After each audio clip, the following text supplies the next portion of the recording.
Olá, olá, cafezeiros, amantes do café. Hoje estamos aqui em mais um podcast maravilhoso, tenho certeza, porque eu já conheço o Milton e é uma simpatia em pessoa, né? Ele e a Miriam estão à frente do Black Prime e a gente vai conversar um pouquinho hoje. Mas antes, eu preciso fazer aquela pergunta. Milton, você fez um café aqui que daqui a pouco você vai reforçar, né? Isso. Que café é esse? Mas pode pôr café? Pode pôr café. Opa, então vamos lá. Eu vou te servir. Muito obrigado. Você fez o café, mas eu te sirvo. Que ótimo, então pode pôr café. Pessoa abusada, né? Quer ganhar os méritos. Não é? Mas eu fico muito honrado em estar aqui participando desse programa que tem sido um sucesso, né? Em Brasília, eu acredito que em outros lugares também.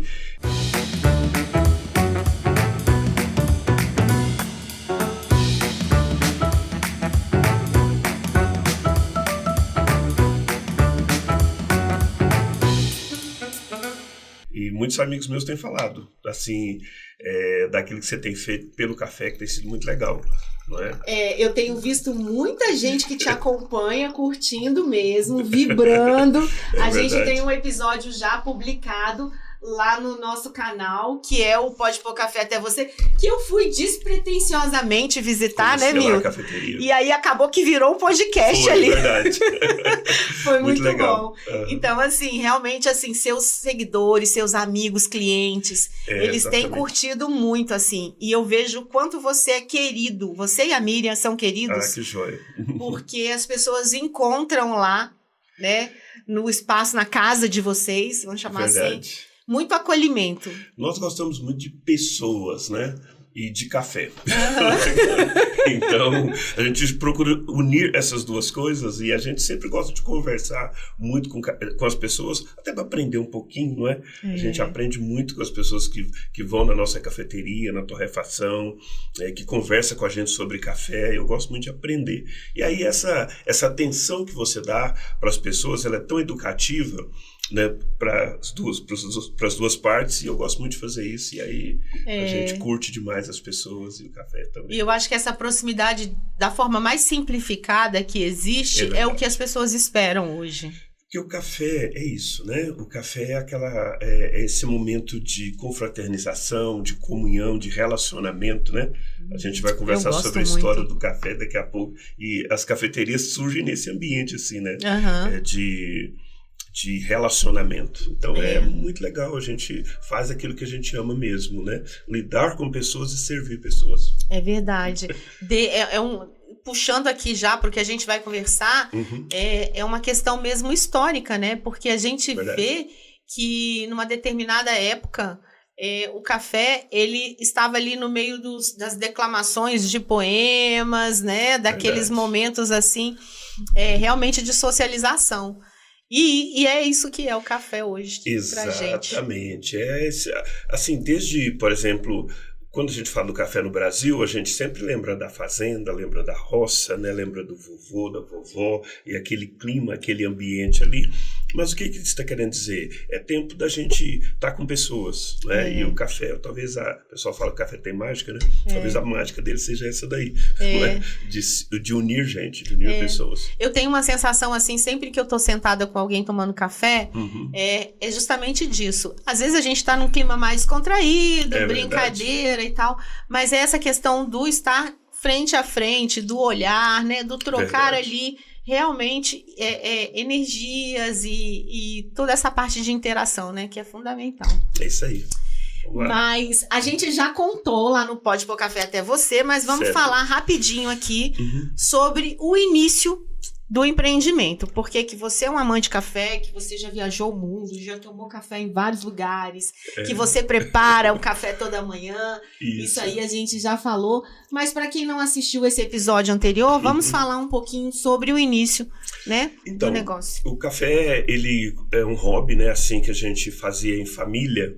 E eu sempre curto demais esse momento familiar.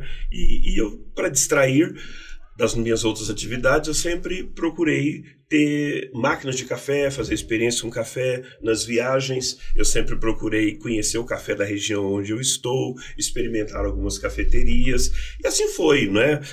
Eu me lembro que eu estava em um país da Ásia, fui visitar um amigo perto da Turquia, e aí num país pequeno chamado, não é Azerbaijão, esqueci o nome do país agora, a capital chama Bishkek, e aí lá tinha um Café Pelé, né? E eu fiquei muito interessado, desculpa, porque eu vi lá uma fotografia do Pelé, né?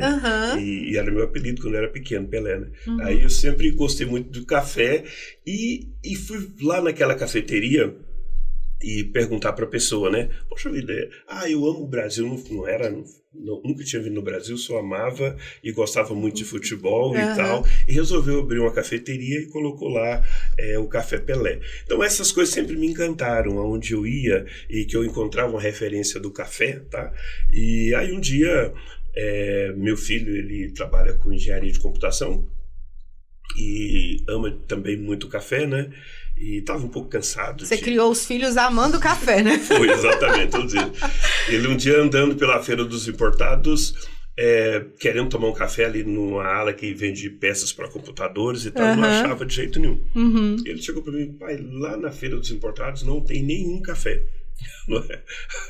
E aí ele estava meio aborrecido com o trabalho dele, falou assim, olha, eu vou pegar o dinheiro do meu trabalho e vou começar uma cafeteria. Eu falei, então tá bom, vamos nessa. Aí a gente montou um projeto, né, um plano de negócio, fizemos uma pesquisa que não foi muito demorada, sobre o que era importante nesse momento isso foi em 2018, o que era importante naquele momento. E aí nós unimos duas coisas. O mundo está em aceleração, né? As coisas estão muito rápidas e tal, então, e a gente estava num ambiente muito comercial também. Então, a ideia de fazer uma coisa assim mais express surgiu. Mas eu gosto de café de qualidade, eu não gosto daquele café que é ruim, que a pessoa toma e só está interessado na cafeína. Eu quero saber as outras coisas que tem um café. Então nós unimos a coisa tradicional do café de origem, do café com qualidade, com uma operação mais express, né? E aí surgiu a Black Prime Café. Mas não era um estilo to go, não. Não era. Era para consumir no local. A gente tentou até fazer isso, mas a gente descobriu que quem gosta de café gosta de sentar. Entendeu? Eu me lembro que a gente fez um investimento, compramos um monte de copo descartável, entendeu? E o povo não queria de forma nenhuma. Ele queria a xícara de louça e sentar lá e tal, etc. E tomar o cafezinho. Ele não queria sair tomando café pela feira, não é? E assim nasceu. E aí depois a ideia do espaço aqui na Asa Sul, na 115, é exatamente para essa pessoa que não está indo na feira dos importados fazer outra coisa, mas a pessoa que quer ir ter uma experiência com o café. Porque lá tá a sua torrefação. Exato. O interessante lá é que você tem ali um mini tour, né? Porque do momento em que você adentra a cafeteria, você tem ali etapas até chegar ali na mesa para você poder tomar o seu café, né? Lá no final. Que é no jardim, né? Então, a ideia é exatamente essa. A gente até colocou assim, Casa do Café, Black Prime Casa do Café, para esse ambiente que a gente gosta muito de família, não é? De casa, de filhos, de amigos, tá? Então, quando você entra, é uma sala mesmo, até levamos algumas coisas da nossa casa para lá. Montamos a sala, e aí faz aquela recepção e vai entrando com as pessoas, passa pela a parte onde a gente faz a moagem, a pesagem do café e tal. Depois tem uma outra parte onde você tem tipo uma sala de demonstração dos nossos principais produtos, né? E depois aonde a pessoa vai degustar, vai ter aquela experiência que a gente sempre sugere ali naquele ambiente do jardim. E a gente vai colocar aí para vocês, durante o podcast, as imagens, porque a sua máquina de torra é linda. É verdade. Eu estive lá, eu fiquei encantada. Ela é enorme, ela é de grande porte. É uma Carbomac grande, assim, muito consistente, uma máquina linda. Linda. E ela também tem uma capacidade de reprodutibilidade muito grande. A gente torra um café hoje nela e daqui a um ano você torra, o perfil sai igual. É impressionante. Olha ela. só. Eu fico imaginando as pessoas que moram ali em frente, naqueles prédios ali. Quando aquela máquina está em funcionamento, Meu deve Deus. ser. Não, assim, as pessoas ficam, elas descem, elas vão, elas entram lá e querem tomar o café torrado na hora. É uma experiência linda, né? Essa interação também com os nossos vizinhos, né? E uma parte comercial também. O Milton, o Black Prime, ele tá na mídia aqui da região. Só que o que me chamou a atenção foi estar acompanhando vocês e realmente isso, em ver, principalmente você, porque a Miriam não gosta muito das câmeras, né? Ela mas em ver bastidores. você ali, sentado com seus clientes, num clima super amistoso, você explicando, informando, levando a cultura do café com uma linguagem acessível. Isso é que eu achei encantador, porque a gente busca a cada dia aproximar, né, o consumidor mais ainda do café. Então, ele encontra ainda algumas barreiras, né? Essa linguagem técnica, às vezes, assim, ela é importante à medida que você vai entendendo, né? Como que acontece todo o ciclo aí, né? Mas você já chegar despejando informações, você cria realmente uma dificuldade, um bloqueio. Eu acho que a primeira coisa é a pessoa se sentir bem aonde ela vai, né? Até para que a informação que ela precisa receber, porque o café especial, como diz a Raposeira, é uma coisa recente no Brasil, né? Uma coisa de 20 anos para cá. Então nós estamos numa fase muito educativa. Não é? E as pessoas precisam saber, não é? Por exemplo, outro dia surgiu uma reportagem na mídia aí de uma pessoa que foi até presa porque estava moendo o café com um monte de coisas, não é? E acho que aconteceu em Uberlândia, não me lembro qual cidade, umas 2 semanas atrás. Então, quando as pessoas elas precisam saber o que elas estão consumindo, não é? Exatamente. E a gente faz muita questão disso. Eu aprendi uma coisa com o nosso barista, Eduardo, é que a gente precisa respeitar o cliente, né? Então, acho que faz parte de respeitar ele, trazer essa informação, não é? Para que ele não seja ali só uma pessoa que você está querendo vender um café, não é? Mas que ele possa também receber informações importantes, né? Por exemplo, eu cheguei aqui para você e falei, olha, esse café aqui, né? O moquinho, e olha, ele tá muito gostoso. O moca fermentado, ele tá uma delícia mesmo. Então, a gente teve nessa fazenda e a pessoa vai com a família, né, faz parte da vivência do campo, fazer a colheita manual e tal, a preparação de tudo isso. Então, tudo isso a gente traz como experiência e para a educação com o nosso cliente. Então, quando eu estou falando para ele, olha, você vai tomar aqui um café, é o Pia Berry, é um moquinha, é 5%, é uma monocotiledônia, e aí você vai explicando para ele assim, né? E aí, quando ele chega na xícara, ele vai entender toda a história de onde veio aquele café. É outra coisa, né? Eu queria te fazer uma pergunta. Você falou sobre a colheita e realmente a gente acompanha a colheita manual e tudo mais. Mas eu ouvi de uma pessoa que produz café que essa questão da colheita manual, ela é uma ilusão. Entendi. Né? Porque as pessoas chegam lá com aquelas luvas enormes e puxam e arrancam e não sei o que e tal. Então que isso aí não faz muita diferença, né?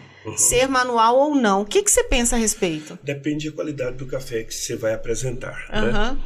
Obviamente, o café, a gente sabe, ele precisa ser colhido maduro. Não é assim?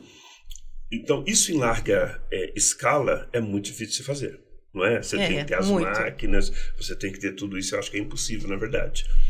Mas quando você vai falar sobre pequenos lotes, microlotes, nanolotes, entendeu? Aí sim, aí precisa ser esse tipo de colheita, entendeu? Por isso que o preço é diferente.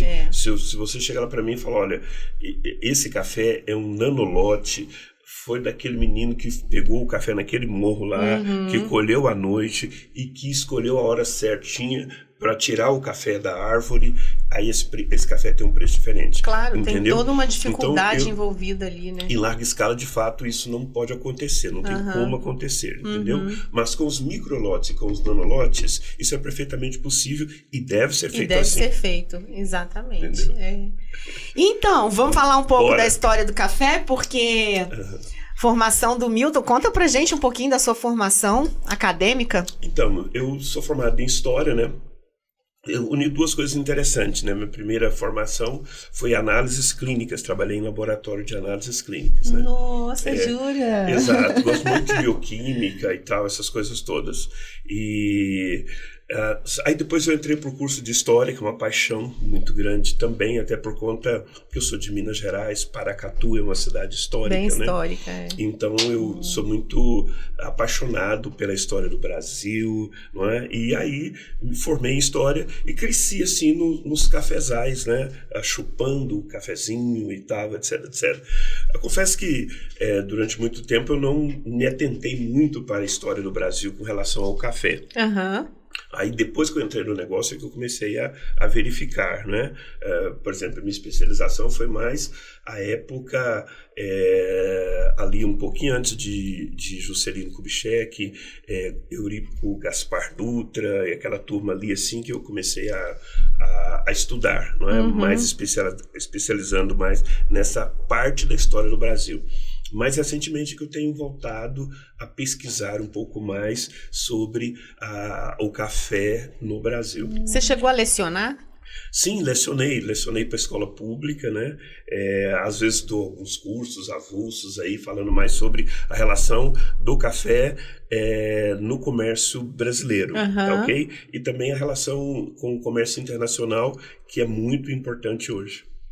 Com certeza. Essa parte toda aí de exportação, commodities e tal. Então, assim, por exemplo, o Brasil, o café já foi o principal produto, né, da exportação brasileira. Hoje, até 2022, agora ele acabou de bater um recorde, acho que foi 49 milhões de sacas, alguma coisa assim, entendeu? Eu li a respeito. Você leu? Então foi muito legal, mas hoje a gente não está entre os 10 principais produtos, né? Mas, assim, 2022 foi assim, uma safra fantástica na área da exportação do café, entendeu? Então eu gosto muito dessas coisas de história mais contemporânea, entendeu? Entendi. E que mostra essa relação acontecendo hoje e tal. É uma história um pouco mais difícil, porque às vezes, as pesquisas são recentes, né? Então, para você trazer a fundamentação teórica, é um pouco mais complicado, não é? Mas é também uma história para essa nova geração, né? Que estão fazendo as coisas acontecerem, né? Inclusive no mundo do café também, você percebe que quando você olha os baristas, os hipsters, essas pessoas todas, elas estão muito interessadas no café de qualidade, não é? E então a gente tem que trazer uma educação para essa turma mais nova também sobre o café brasileiro. Eu acho interessante da história essa capacidade que a gente, né, vai adquirindo de perceber que o que a gente vive hoje está totalmente interligado a todos os acontecimentos. Exatamente. Né? Só que para a gente ter essa visão, a gente tem que realmente, assim, viver e estudar. Isso mesmo, precisa mesmo. Né? Mas em tudo, não é só no comportamento, é na alimentação, né? Em tudo. Né? É verdade. A história do café social. É uma história de desenvolvimento, não é? Por exemplo, assim, pelas lendas, posso começar falando? Pode, vamos falar. Vamos falar das lendas, né? Que a gente conhece mais a fundo a lenda principal, mas existem várias, né? Existem várias. Se você for conversar com o pessoal lá da Arábia Saudita, eles têm as lendas deles sobre os cafés. Se você for conversar com o pessoal da Índia, eles têm lendas deles lá sobre como que começou o café e tal, etc. Mas, na verdade, assim... As pesquisas mais recentes também comprovam que quase que com certeza o café começa ali na Etiópia mesmo, né? Antiga Abissínia. Então, e essa planta, né? Ela assim, pelas pesquisas, as pessoas comiam, né, mastigavam e tal, etc. Tem a história lá do Cadi, Cadi, que era o pastor lá que viu as cabras todas animadas, né, que leva para o monge, que leva o mosteiro lá. Exatamente. Então, mas assim, hoje, por exemplo, a Etiópia, né, eu vou sempre dar uma olhadinha no hoje. Hoje a Etiópia tem cafés fantásticos, né? Sim. Mas ainda se tem pesquisas lá sobre cafés selvagens, né? Aqueles hunters do café, eles estão descobrindo ainda espécies selvagens em algumas regiões ali da Etiópia, também perto do Quênia, que são plantas nativas ainda, entendeu? Pouco exploradas, né? Porque teve o café que veio, que saiu, é assim, né? Começa ali na África, na verdade os árabes são os responsáveis, né, para expandir o café.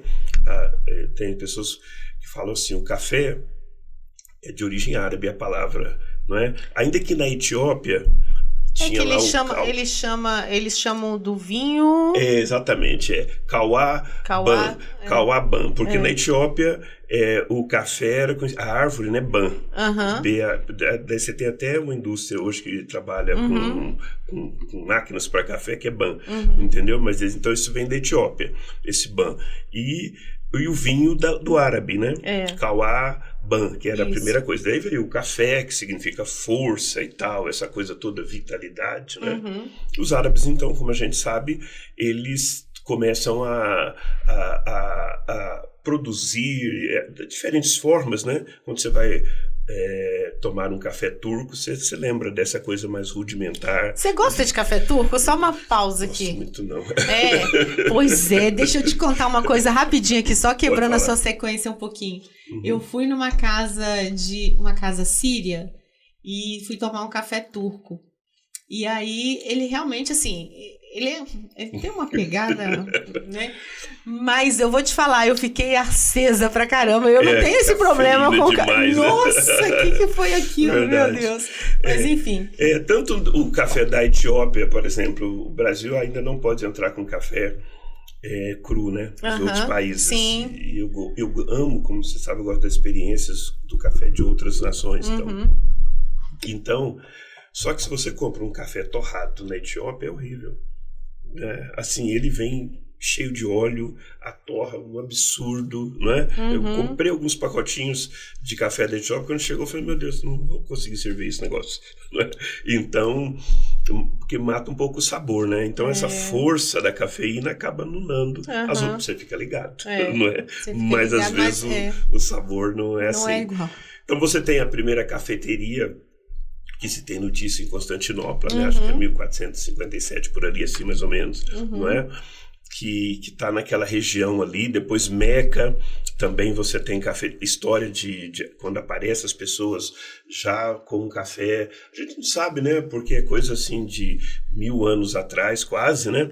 Como que era. Onde é que você percebe as informações fidedignas relacionadas a essa questão da história? Porque, assim, quando a gente consulta né, alguns materiais, a gente percebe, assim, que cada um afirma algo bem diferente do outro, né? É verdade. Primeira cafeteria na Turquia, primeira cafeteria não sei aonde, e aí começa essa loucura. Então, acho que a gente... Os historiadores têm muita dificuldade disso. Por conta dessa quantidade de informação, mas às vezes, a boa parte delas são fictícias mesmo, entendeu? É alguém tentando destacar a sua região, né? Taunay, que é um escritor aqui do Brasil, ele tem um livro de pequena história do café, se não me engano esse é o título, que ele tem muitas referências bibliográficas interessantes, entendeu? Que ali você pode ir pesquisando, mas ainda é assim, você tem que ir para os estudos históricos, o museu, para entender Santos, né? O Museu do Café. Sim, em tem Santos. Bastante material. São Paulo, né? Porque durante muito tempo foi assim, a capital do mundo do café, né? Na República Antiga. Então, você tem que ir para esses museus, você tem que pesquisar. A internet ajuda muito, né? Mas você precisa selecionar os autores para saber se são pesquisadores. Sim, entendeu? procurar um material realmente assim, né?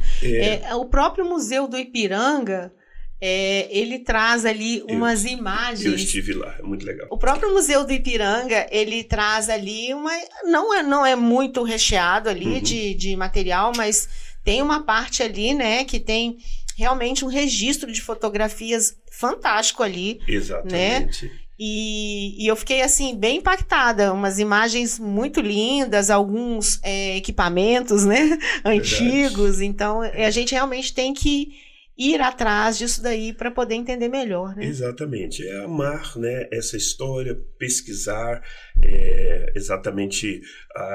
O trabalho de pesquisa em história é um pouco difícil, né? Então às vezes as pessoas não são animadas, ainda mais agora que a gente está muito assim, com tudo muito rápido, né? Com as informações chegando às mãos e você precisa checar a origem dessas informações. Digerir, né? Exatamente, né? Então, por exemplo, a história de como o café chega no Brasil, né? Que é o Francisco Palheta. Palheta? Palheta, né? Palheta, outros falam Palheta. Antes o café ele adentrou a Europa, né?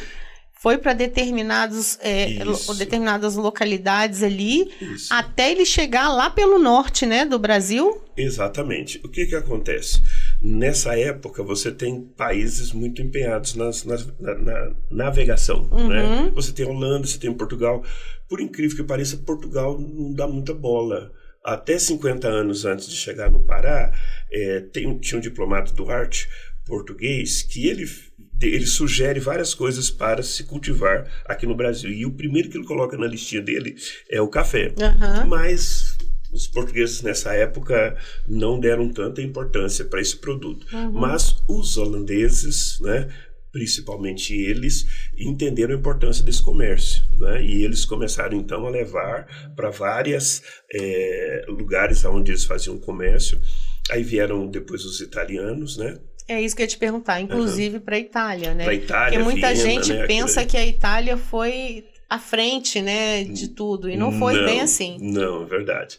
Então, o café vai para a Itália e assim, a Europa, por conta da questão geográfica, né, o que acontece num país, logo começa a influenciar os outros países, né? Mas você tem ali a França, a Itália, todas elas, a Inglaterra, mas que também já começa a abrir cafeterias um pouco mais à frente, né? Elas todas entenderam esse momento desse produto, né, que tinha vindo ali. Teve no início essa resistência na Itália, resistência na Europa, até por questões religiosas, né? Que era um produto que estava vindo do mundo muçulmano. Sim. Entendeu? E aí eles tiveram muita dificuldade. Teve algumas regiões que chegaram a proibir o café. Se não me engano, a Inglaterra proibiu por 11 dias, depois viu que não tinha jeito mais, não é? Então a Itália também teve resistência. Esse detalhe eu não sabia. Exatamente. Na Inglaterra teve essa proibição? Teve uma proibição. Porque o café estava envolvido com uma questão, né, antes de... além da socialização ali, de uma questão de religião também, né? Exatamente. Por religiões muçulmanas e tudo mais não permitirem a bebida alcoólica. Isso. Então houve uma intensificação da bebida café. Café. Né? Exatamente. Mas essa questão da proibição na Inglaterra, foi, como exatamente. que foi isso? Então, isso aconteceu pelo seguinte, tinha um conde lá que... Estou falando conde aqui, posso estar enganado, depois eu corrijo. Que teve muito, por conta dessa origem muçulmana, né? Os muçulmanos, eles estão... você tem que entender que o Império Bizantino, ele esparrama muito fácil, né? Toda a Europa, apesar de já ter passado por uma reforma protestante, né, que foi alguns anos antes, né, você está numa época de contra-reforma, então tudo que ameaça a religião predominante ali, tanto protestante quanto católicos, você tem uma resistência muito grande. Sim. Entendeu? Então essas proibições, que não aconteceu não só na Inglaterra, mas em outros países, foram por questões religiosas, entendeu? Por causa da origem do produto. Não, vou introduzir aqui uma coisa do muçulmano, então eu não quero isso, entendeu? Então, assim, a princípio, que os historiadores registram é que essas proibições que aconteceram em algumas regiões foram por questões religiosas. Né? Legal. Então, é isso mesmo. Os holandeses, eles parece que continuam esparramando esse café durante muito tempo, né, para vários países. E o café do Brasil vem, como você sabe, da Guiana Francesa, onde a gente estava conversando aqui, né? E aí ele entra ali pelo Pará, né? Inclusive esse relato, ele é de um bispo católico da região, entendeu? Que escreve mostrando como que o sargento tinha conseguido os grãos lá do café, da mulher do governador, né? Aí o brasileiro inventa um monte de coisa, né? Aqui tinha um caso, não tinha e tal, etc, etc. Mas... o lado B da história. O lado B da história, né? Mas o importante é que, de fato, estava vendo... como a Europa estava absorvendo rapidamente o café, houve uma corrida pelo grão, entendeu?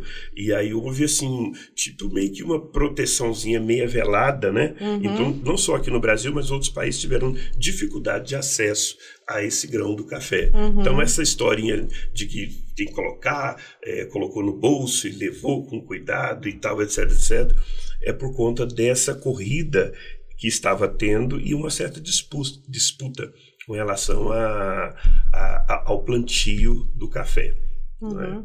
Fala pra gente um pouquinho sobre a mão de obra escrava, legal. Né? E depois sobre essa parte da industrialização. Eu acho que isso é bem interessante também, né? É muito legal. Bom, quem começou a diminuir essa questão da mão de obra escrava por o café foi a Inglaterra. Até porque... a Revolução Industrial, ela começa a exigir um mercado consumidor, entendeu? E a ideia é que os trabalhadores começassem a consumir também, né? Sim. Então, assim, nessa época já tinha várias campanhas para tirar os escravos da produção de café. Aqui no Brasil, a indústria, as fazendas do café, elas se sustentaram em cima da escravidão durante muitos anos, não é? Só que com essa pressão internacional, aí eles foram substituindo, né, os escravos pelos imigrantes um pouco mais à frente, né? Então, mas durante muito tempo, os escravos foram os responsáveis ali, tanto pela colheita, como para fazer no monjolo a quebra do grão, entendeu? Era tudo 100% manual. Era nossa. Tudo 100% manual, né? Era um trabalho bem pesado. Exatamente. Então, o café, ele teve uma demanda, sim, de navio negreiros vindo para o Brasil para atender, né? Porque já nessa época, 1800 e pouco, o Brasil já estava mandando café para fora, muito café, né? Que vem se tornar o principal produto da economia brasileira, né? E também foi ele que fez com que a industrialização no Brasil tivesse início, né? Ele lança as bases para a industrialização quando constrói aquelas ferrovias, vai desenvolvendo o porto, ok? Então, tudo isso aí faz com que haja um investimento muito grande no café. Esse desenvolvimento foi toda a partir do café. Exatamente. Com as leis que tiram os escravos, aí vem os imigrantes, né? E aí tem um processo de aceleração da indústria no Brasil. As cidades começam a se desenvolver, o comércio se desenvolve ainda mais, né? Então a gente vai assim, com esse processo acelerado de crescimento, de indústria, de coisas, de maquinários, de né? máquinas acontecendo até o pós-guerra, né? Até 1929, quando esse boom explode, não é? Porque o mercado da guerra, tanto a Primeira Guerra fez com que aumentasse o consumo, né? Aí a gente jogou café no mundo, principalmente para os Estados Unidos, nosso principal comprador de café, né? E aí foi muito café, muito café. Quando em 1929 os Estados Unidos fica sem mercado consumidor, entendeu? As empresas quebram, dá o crack lá na bolsa, né? E aí o que acontece aqui no Brasil? O Getúlio Vargas entra em desespero, entendeu? Porque era o que sustentava a economia brasileira, não é? E aí o que acontece? Toneladas e mais toneladas de café, 71 milhões de toneladas de café tem que ser queimadas, né? Daria para sustentar pelo menos por uns 3 anos o mercado de café daquela época. Naquele país onde eu estive ali na Ásia, na Ásia Menor, tinha 2 coisas que davam orgulho para o brasileiro lá: o futebol e o café, que estavam unidos ali, não é? Nesse estabelecimento aí do Pelé, né? E você olha, não é marca, eu não estou falando de marca de café, eu estou falando de tipo de café.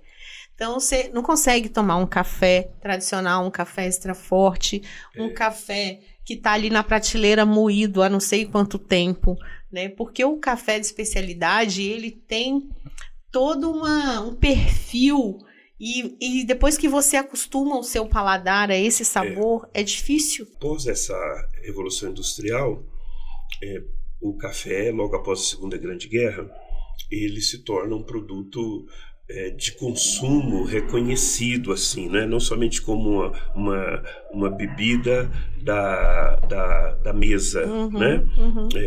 Parte da alimentação que é importante, mas se tornou, as cafeterias começam a surgir, né? Mas o consumo aumenta demais no mundo, logo após a Segunda Guerra, né? Que eles chamam de a primeira onda. A segunda onda, quando surgem essas grandes cafeterias, a Starbucks, por exemplo, é uma referência da segunda onda do café, quando elas surgem.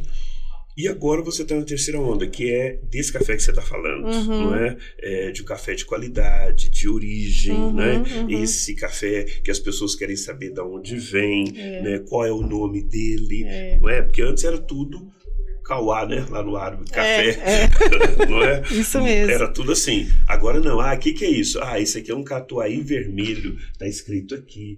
Eu quero saber o que é isso, o que é um catuai vermelho, né? Então, o Brasil, no seu processo histórico, ele teve algumas dificuldades, né, para trabalhar produtos com qualidade. A gente está aprendendo muito nesses últimos tempos, né? Então, por exemplo, a Colômbia sai um pouco na frente da gente na questão de qualidade do café, ainda que o nosso café não perde nada por café colombiano. Eles têm a questão da altitude lá, que é fantástica e tal, etc, né?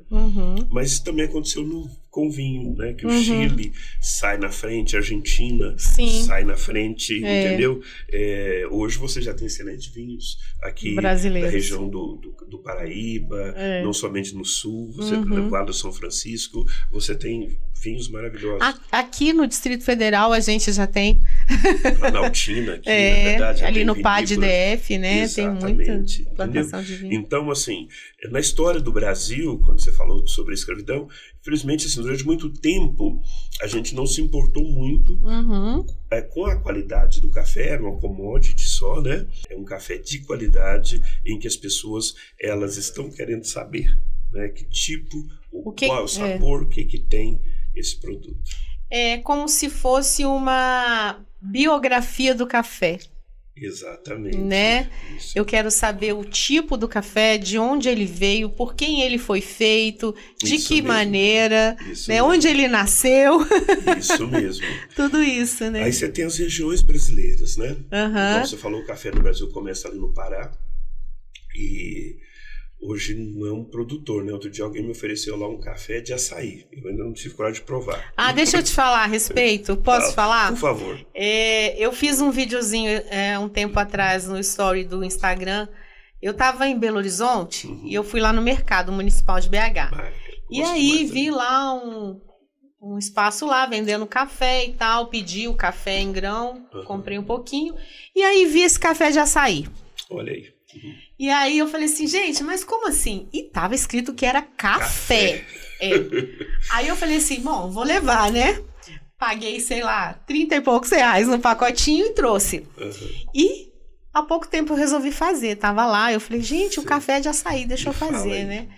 Então, ele parece um chá saborizado. Entendi. Né? Então, assim, eu não sei o porquê do nome café. Não é. Eu não sei se foi algo Não é puramente da comercial. Lá, né? Não é da Rubiácea. Sim. Não é da... Mas depois você me fala qual a impressão que você vai ter. É um Entendi. pacotinho assim, né? Rosadinho mesmo, assim, com açaizinho. E tá lá, café de açaí. Mas talvez, deixa eu só te interromper. Talvez ele remeta à questão do tostado. Ah, entendi. Tá? Você sente um pouco assim, uma torrazinha assim, mas ele tem sabor de chá. Entendi. Eu vou provar depois. Prova e depois você dá a sua impressão. Então, na história o café sai do Pará, então, né? Ali é cultivado, então entra lá por conta de umas questões assim, a gente não avalia dentro de história essa questão do sargento, não é verdade? Então, a gente sente que os portugueses eles estavam querendo realmente fazer um cultivo dessa planta no Brasil e começa por ali, porque estava na Guiana Francesa e tinha tido um problema ali de limites, de fronteiras, né, que esse pessoal vai para lá resolver. Mas saindo no Pará cresce e tal, e dali traz as mudas, vai para o Rio de Janeiro. Né? A Baixada Fluminense começa a fazer o cultivo assim, já em uma escala maior. Né? Mas o grande boom, de fato, acontece mais na frente em São Paulo. São Paulo, eles começam aquelas regiões ali todas a plantar o café, né? E a facilidade também das estruturas da cidade, né? Eu amo demais São Paulo, é uma coisa maravilhosa ali, né? As condições que tem de engenharia, né? Os portos e tal, eles ajudaram muito o Brasil nessa questão. E o café encontrou ali maneiras de escalonar, né? De fazer com que a produção aumentasse e tal. Eles investiram muito nisso, né? E a Bahia? Onde a Bahia entra nisso? Bahia é um pouco mais recente, né? A Bahia, ela teve... Porque naquela época ali das culturas, né? Se eu não me engano, os estados brasileiros eles vão fazendo algumas opções, né? Você tem cana-de-açúcar, que depois vai sendo substituído para o café, não é? E a Bahia, eu não sei porquê, posso até dar uma olhada depois, mas ela parece que perde um pouco o time, assim, daquela questão do momento da exportação do café. E aí você quase não tem registro de exportação de café via Bahia, pelo menos nesse período que a gente está falando. Não sei se você tem ou não tenho essa informação. Né? Não tenho, não. Bahia vai ser assim, sobre o cacau, né? Que é uma coisa impressionante ali, né? Eles entram dentro dessas questões assim, dos estados se especializarem. Hoje ainda o cacau é muito forte lá na Bahia, né? Na sequência... Rio, São Paulo, Minas... Aí vem Minas, né? Minas hoje é o maior produtor, né? O estado que mais produz, abraçou, de fato, o café, as montanhas de Minas Gerais, né? E propiciaram um clima ideal, entendeu? Para o cultivo do café. Eu sou apaixonado. As altitudes, né? Eu cresci ali na cidade de Paracatu, que não tem altitude muito grande, mas o café docinho que você chupa da árvore é fantástico ali. Não é? É a segunda vez que você fala isso. Você tem uma memória afetiva muito grande, né? Eu gosto demais. Aliás, eu estava tentando falar com a minha mãe. Ela tem 80 e poucos anos agora. A gente vai escrever um livrinho sobre... Dentro desse tema da história, né, do café e tal, a gente vai fazer uma pesquisa em Minas agora sobre esse tema. Legal. E aí minha mãe também ela tem uma memória muito boa né, dessa nossa região ali, a época que começa o café, né? Porque você tem o ouro, não é? E que era uma coisa muito importante, ainda é na estrutura de Minas Gerais. Só que o ciclo do ouro ele vai passando, né? E aí vai sendo substituído logo depois da cana-de-açúcar pela indústria cafeeira, né? Então Minas hoje é o produtor tremendo e o Espírito Santo mais recente, bem mais recente, mas agora mesmo, né? Que está produzindo um café maravilhoso, a região do Caparaó, né? E essas influências geográficas do café no Brasil, elas estão trazendo coisas lindas, né? Até mesmo agora, por exemplo, para o Paraná, que resolveu investir ainda mais no café de qualidade, né? Se eu não me engano, alguns estados, Roraima, estão investindo em café. Roraima tem entrado em evidência. Exatamente, entendeu? Então, eu estou achando maravilhoso isso que está acontecendo na história do café do Brasil. Ele uma nova onda mesmo, desenvolvendo várias regiões, vários produtores. Obviamente, você está num mundo hoje em que a produção de alimento em larga escala ocupa a maior parte do solo, né? Então você tem a soja, você tem esses produtos, né? O minério de ferro lá do Pará, né? Que é onde já foi o início do café, hoje exporta ferro, lá de Carajás. Então, mas você tem várias regiões como essa do Espírito Santo, Chapada da Diamantina. Da Diamantina, na Bahia. Verdade. Você falou da Bahia, eu queria falar sobre Chapada Diamantina. Olha que coisa linda ali, né? A cidade de Piatã. Você precisa entrevistar o seu Antônio Rigno. É uma lenda viva do café brasileiro. Pesquisa sobre ele. Foi o primeiro produtor a ser premiado internacionalmente no Brasil. Entendeu? Na cidade de Piatã. É uma pessoa fantástica. E o café, você já esteve lá? Eu já estive lá, já estive com ele. Fui na fazenda dele, já tomei café com ele. E já comprei café dele. Hoje não conta mais não. Ele ficou muito famoso. Hoje é muito caro o café dele. Mas em 2019 foi o primeiro lugar da BIC, o Antônio Rigno, entendeu? No café dele lá. Então, a região de Piatã é outra coisa linda que a história do café faz. Depois eu posso te mostrar as fotos. A cidade, ela virou um ponto turístico, né, devido a essas premiações internacionais de seu Rigno, não é? E o que aconteceu? Toda essa região da Chapada, não é, ela começou os produtores a fazer uma substituição daquilo que estavam fazendo como agricultura familiar pelo café. Entendi. Entende? Então você tem ali o Capão, você tem vários vales ali naquela região com gente plantando café de altíssima qualidade. Tá? Tem torrefação muito boa lá, esqueci agora o nome de uma torrefação que tem em Capão, depois eu vou lembrar, que é muito legal o café produzido ali na Chapada Diamantina. E a produção muito grande ou é? Não. Pois a gente tem essa questão, né? Essa é a produção de café especial. Tá. Então, a produção de café especial, ela é limitada. Não é igual esse menino o Gabriel, em Patrocínio, você vai lá, né? O Gabriel, ele plantou um café em 2019, foi vendido a R$55 mil cada saca. Uau. Foram só 60. Que uma cafeteria do Japão veio e comprou dele toda. Entendeu? Mas foi na época assim um estrondo, né? A classificação do café e tal, etc, etc. Então, a produção ainda é familiar, né? São pequenas, mesmo a do seu Antônio Rigno, que é o produtor mais famoso ali da Chapada da Diamantina, hoje ele vende em Vitória da Conquista também, se eu não me engano, o café dele, ou Feira de Santana, se eu não me engano, mas é uma produção que não é para uma commodity, entendeu? Destinado às cafeterias, principalmente as cafeterias internacionais. Mas a Starbucks, ela compra boa parte dessa produção, entendeu? Na verdade, muitos produtores fornecem para Starbucks, né? Exatamente. Muitos e muitos. Eu tenho visto aí cada vez mais. Exatamente. E eles, né, são os que mais compram assim e premiam, né? O Illy investiu muito no Brasil, Ernesto Illy, né? É italiano, mas investiu demais aqui, principalmente no Espírito Santo.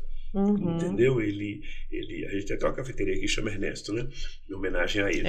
Então, mas eles aprenderam a premiar os cafés. E isso tem feito a diferença. Não sei se a Starbucks tem esse programa de premiação de café. Aí ele tem. A gente tem premiados aqui também na nossa região. Exatamente. Mas é isso. Então, essa viagem do café na história do Brasil, ela realmente mudou a nossa nação. Fez com que ela tivesse uma uma transformação cultural, desenvolveu vários estados, né? O processo industrial foi acelerado por conta do café, não é?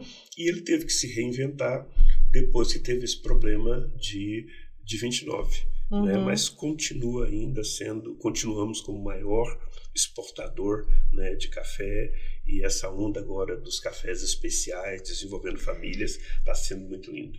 Eu acho que essa terceira onda, né, ela é encantadora, mas eu queria saber a sua opinião em relação a fazer disso uma inserção gradativa na vida das pessoas que ainda não fazem parte desse movimento do café especial, né? O que está faltando, Milton? Bom. Porque, olha só, quando a gente conhece a história, quando a gente sabe da origem do café, a gente fica, de fato, com vontade de provar esse café, de entender melhor. A gente bebe de uma maneira diferenciada, né? É íntimo, é uma coisa mais próxima, né? E o que está faltando ainda? É economia, linguagem, sei lá, descritivo, informação. O que está faltando? Algumas coisas. Primeiro, eu entendo no processo de educação mesmo, né? A população brasileira, ela precisa ser educada, ensinada nesse sentido, né? Quando você vai estudar sobre a história do café, como a gente está conversando aqui, na escola, aí você percebe assim, ajudou no processo de industrialização, teve esse problema da economia, da escravidão, não é? Aí você vê esses dois temas e vê talvez um pouquinho desse de 29 também, porque foi um trauma muito forte, mas aí você não fala mais sobre a qualidade do café brasileiro, essas outras áreas que foram, como ele desenvolveu o Brasil, como ainda continua desenvolvendo, né? A importância também de se conhecer o produto, né? Então, em comparativo com alguns países, vou pegar o exemplo da uva aqui, porque eu acho que pode ir por esse caminho. Você tem um investimento na qualidade do produto, não é? Hoje, você tem a Embrapa aqui no Brasil, que ajuda bastante, né? Que faz isso. Inclusive, o nosso entorno aqui do Distrito Federal está sendo muito beneficiado, né? Eu conheço pesquisadores da Embrapa dessa área do café que estão fazendo coisas tremendas. Campinas, lá em São Paulo também. A Universidade de Campinas, a Unicamp, ela faz um trabalho bem interessante. Inclusive, o Icatu, estou vendendo um café agora, que foi plantado em patrocínio, mas que foi desenvolvido lá na Unicamp. É um café fantástico, entendeu? Então, esse processo de educação da qualidade do nosso café é importante, né? Para que não ocorra isso que aconteceu agora, da pessoa comprar um café misturado com um monte de coisas, entendeu? Então, assim, esse negócio de empurrar café na população brasileira que tem que parar. Por que a gente adoça demais o café? Por conta desse problema com a qualidade do nosso café, entendeu? Então, a primeira coisa que eu acho importante é falar para o brasileiro a importância de um café bom, de um café de qualidade, ensinar ele a ter orgulho desse seu café, entendeu? E não aceitar simplesmente que se empurre nele essas commodities. Tinha aquela coisa, o café bom vai para fora. Eu tive dificuldade quando eu falei assim, vou colocar uma cafeteria, falei para meu filho, nós vamos colocar café de qualidade. O café que eu comprava ia todo para a Bélgica, e o cara mostrava, olha, esse aqui ganhou o primeiro lugar e tal. O preço bem diferente, né, do que o café comum. Aí outra coisa importante que eu acho, além dessa questão da educação do brasileiro, de ter programas de mostrar o nosso café, a qualidade, a importância de se tomar um café bom, né, da pessoa parar de aceitar o café de qualquer forma, né, para inserir ele nesse momento. Eu acho que a questão do valor do café, ela já não é um grande problema, porque você olha nas prateleiras do supermercado, o café tradicional, o café mais barato está em torno de R$20, né? 30, 40. Isso mesmo. E é um café moído, um café tradicional, um café às vezes embalado a vácuo, que é super valorizado e que não tem não agrega nada. Exatamente. Né? Então, assim, não existe mais esse ato em relação a valor. Isso, exatamente. tão grande. Claro, né, eu estou falando de um café acessível, um café especial acessível. A gente tem, né, gradações aí. Mas eu acho que é mais por esse lado, a minha opinião pessoal. Sim, É mais a informação mesmo, a cultura. A cultura precisa ter, né, esse programa de mostrar para o Brasil a importância dele consumir esse café. E não simplesmente colocar esse café dentro de um navio e mandar para fora. Sim. Entendeu? E a gente ficar aqui com a palha. Você entendeu? Ficar com a casca. Com a casca. Entende? Com os insetos. Com os insetos. Entende? Então verdade. a população brasileira precisa entender, como você falou, isso é bom, porque se você tem um produto que agrega um pouco mais de valor, você desenvolve muitas áreas, não é? Da economia, desde a família lá que planta o seu café e que não precisa ser explorado por aquele atravessador, né? Porque, eu preciso comprar seu café, ele tem que ser baratinho e tal, etc, entendeu? Então, eu penso, por isso que eu faço esse trabalho, entendeu? De conscientizar a pessoa sobre os diferentes tipos de café, que o café brasileiro é bom, entende? E que ele é acessível também. Se você for comparar, você gasta 50, 60 reais em um lanchezinho aí, entendeu? E quando você chega lá na cafeteria, poxa, esse café custa 49 reais. Compara com outras coisas que você gasta 50 reais ali, entendeu? E aí você vai colocar um produto de origem, um produto bom dentro da sua casa por um preço justo. E você valoriza o trabalho do produtor e das mãos que trabalham ali naquela fazenda, naquela produção. Isso é importantíssimo, né? Exatamente. Uma das coisas que eu acho mais bonitas nesse mundo do café é ver as famílias trabalhando juntas. Eu amo. Eu acho isso assim, sabe, emocionante, assim. Exatamente. Né? E faz parte da história, né? A história da região, a história da terra. Quando você chega lá, hoje a gente está falando aqui sobre essa história, né? Que o café produziu na economia mundial, como ele desenvolveu a Europa, como que as cafeterias foram importantes, né? Como diria o Eric Hobsbawm, na era das revoluções, né? Que ali se tratava do que estava acontecendo no mundo, né? Algumas pessoas tinham até problema com as cafeterias, porque nelas se discutiu muita coisa ali na Europa, né? E até hoje, quando você vai em Paris, você chega lá e você vê essas cafeterias, aquelas coisas assim, né? Aquele ambiente de conversa, não é? Nessa época aí que você está falando, era de assuntos bem, como você diz, né? Velados, assim, né? Aquelas... cúpulas. Exatamente, isso daí. Né? Entendeu? Então, o café, ele teve, né, esse processo, né, uma coisa que algumas pessoas colocam como importante no processo histórico que se dimensionar, mas, por exemplo, quando muda para as indústrias, em vários países, tanto na Europa quanto... você melhora o turno de trabalho, porque o café faz parte da alimentação das pessoas e tal, entendeu?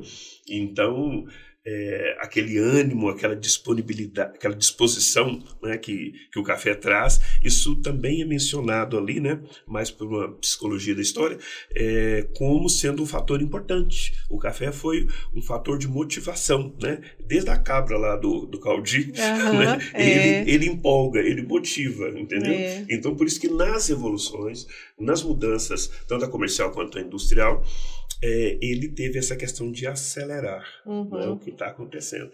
E eu vejo isso acontecendo hoje de novo no Brasil, né? O que você está vendo aqui com as feiras, né? As SICs, que acontece em Belo Horizonte, né? Você estava em Goiânia outro dia, aqui em Brasília também já está começando a acontecer. Está chegando aí o São Paulo Festival. Exatamente, né? É muito legal essas feiras. Vai ter agora esse Agro Brasília. Agro Brasília. Agro Brasília. Não é especificamente assim, né? Porque ali envolve muita coisa, mas são momentos assim que você pode realmente fazer uma imersão. Exatamente. Né? E você assim, eu acho que depois da pandemia passado isso, né, das dificuldades e tudo mais, hoje a gente vê uma cafeteria atrás da outra sendo, né, aberta, os movimentos crescentes, né? É verdade. Então, é muito importante para o crescimento, né, econômico. Aqui em Brasília, por exemplo, cada ano abre dezenas de cafeterias, né? Então, você está num processo de crescimento, né? Num processo de crescimento econômico, inclusive, do país, com esse café de qualidade, entendeu? Os produtores, quando você vai, eles já não estão mais, porque antes o café commodity era prioridade, porque já tinha o financiamento certo, já tinha a venda certa, entendeu? Só que a lucratividade menor. E agora os produtores, eles já estão fazendo opção por investir um pouco mais na produção do café, né, de qualidade, e ter um lucro, ainda que um pouco mais demorado, ou que exige um pouco mais de trabalho, mas também um lucro melhor.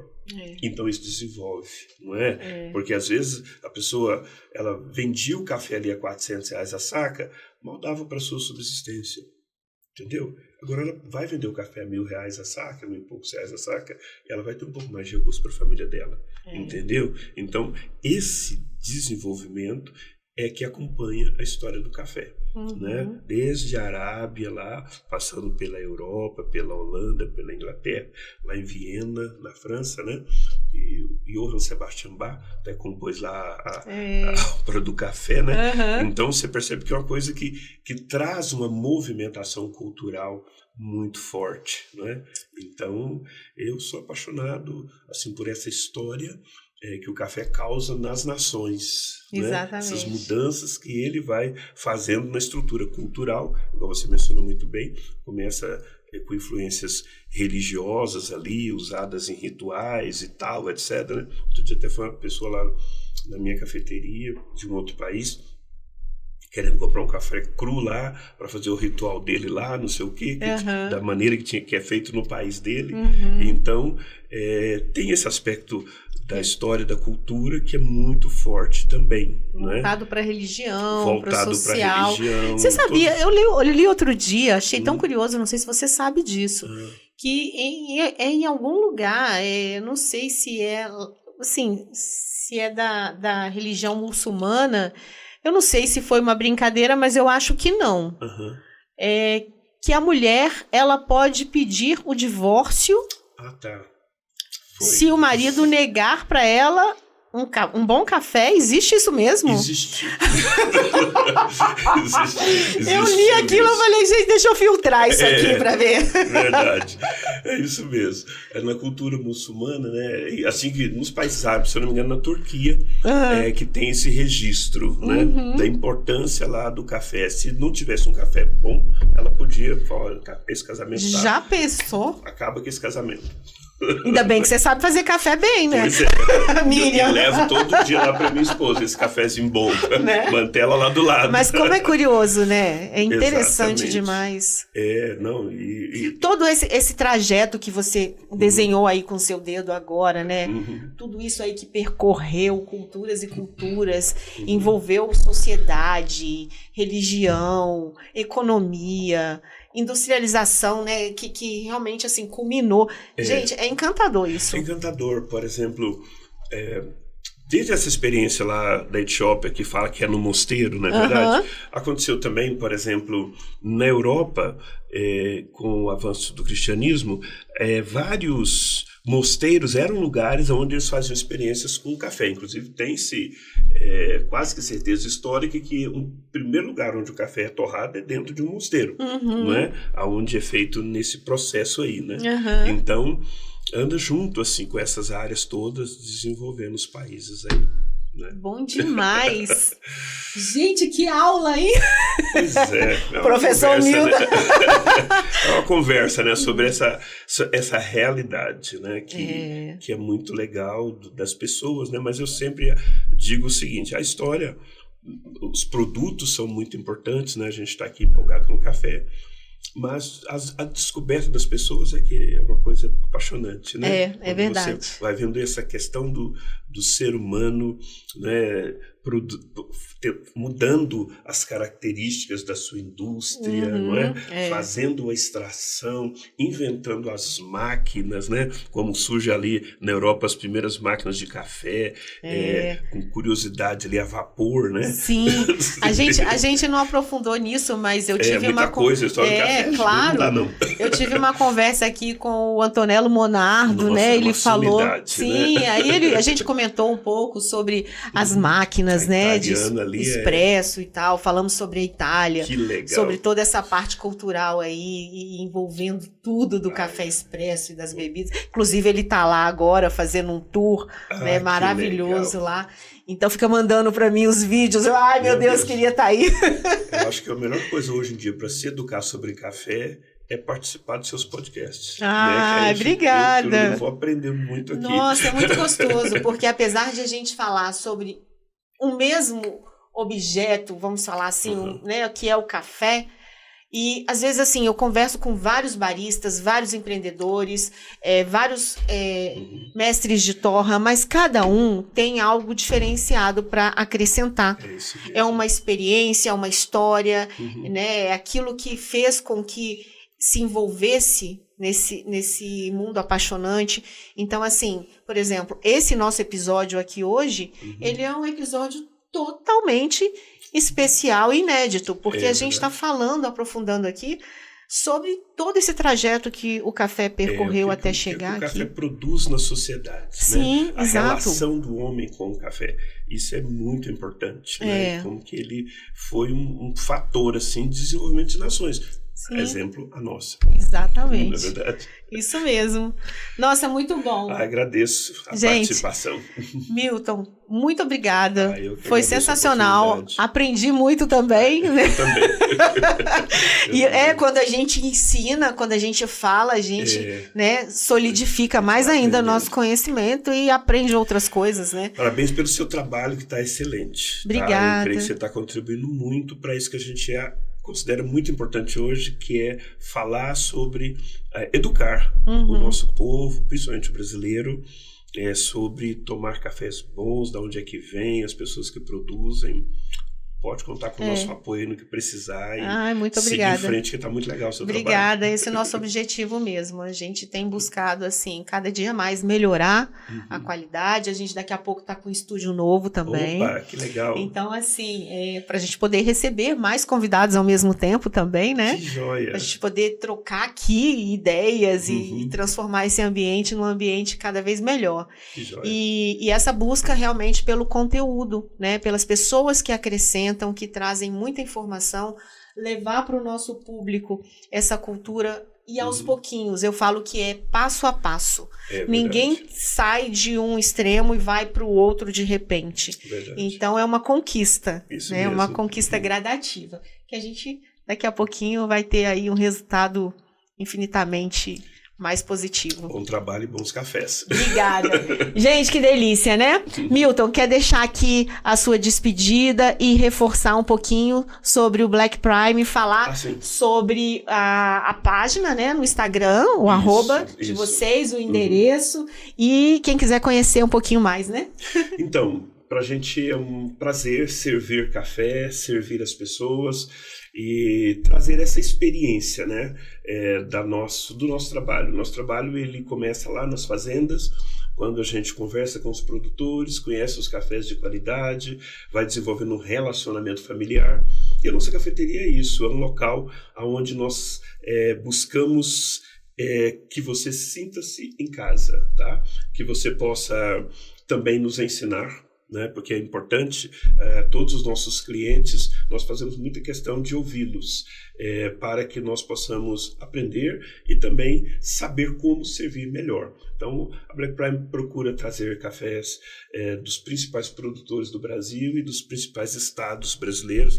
Temos a nossa torrefação própria, mas também temos vários parceiros que torram muito bem cafés aqui no Brasil. Por exemplo, o nosso amigo lá da fazenda do Camocim, que tem um famoso jacu, que é um critério muito interessante, uma fazenda que faz produção de café com o pássaro não em cativeiro, isso para nós é muito importante. Nossa, que legal. Não é? Então, e aí é um parceirão que a gente tem também os cafés dele, e assim, é um espaço para a gente crescer juntos, aproveitando aí a companhia ao redor da xícara do café. É isso mesmo. É Black Prime Café. Isso. Nossa torrefação na 115 Sul, e também temos a nossa unidade lá na Feira dos Importados. E acompanhe na página dele, porque sempre ele está fazendo uma torrefação lá na loja. Isso. E quem quiser acompanhar, quem ainda não conhece, né? Exatamente. Quiser acompanhar, é só seguir vocês. Exatamente. A gente faz torrefação, a torra semanalmente, e aí lá no Instagram a gente sempre dá um toque do momento que vai acontecer. Temos o café da semana, temos uma aulinha também que a gente dá para as pessoas. Temos um grupo de educação via WhatsApp. Depois, entrando em contato conosco, a gente toda semana publicamos um artigozinho, damos uma aulinha lá sobre os cafés especiais. É isso aí, pessoal. O café sempre será a nossa melhor conexão. Até o próximo episódio. Satisfação estar aqui com vocês. Obrigada.